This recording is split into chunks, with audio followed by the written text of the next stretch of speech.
I think my story really starts with the two of us holding on to love in two ways. 2 years physically together, 2 years apart, doing long distance. 4 years in total of choosing each other again and again. Then the moment finally came. He flew down from Canada to Nigeria just so we could get married. We had the wedding, we soaked in every minute, and after 1 month, he had to return to Canada. I tried to stay strong, but it felt like the air went with him. A few weeks later, I found out I was pregnant. And to be honest, I was scared, worried, wondering how I was going to cope alone in that house, carrying our first child without him by my side. But communication became our lifeline. Even with the time difference, he checked in all the time. He made sure I never felt abandoned. And oh, he provided. He sent money, he planned ahead.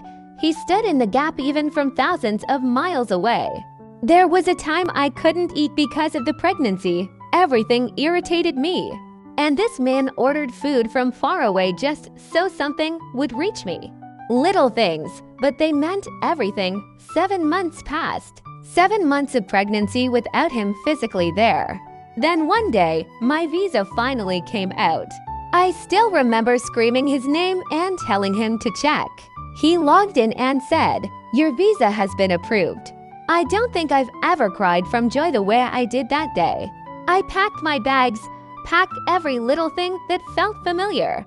Said goodbye to my mom, my dad, my siblings, my friends, everyone tied to my life in Nigeria. Because I knew I was going home. I knew I was finally going to meet the man I had loved since secondary school. Yes, I forget to mention that part. He was my crush once. We became best friends. And somehow life brought us back to each other. At the airport in Nigeria, I hugged my sister-in-law and cried again. Then I boarded that flight with my 7-month pregnancy and a heart full of hope.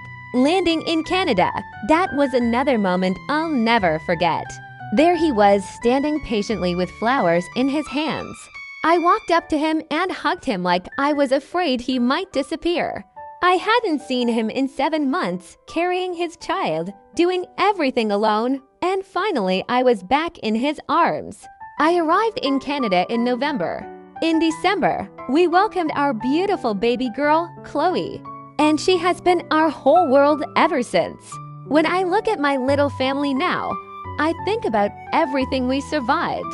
I'm grateful for life, for love, for the home we're building, for the man who stood by me even from a distance, and for the woman I became through it all.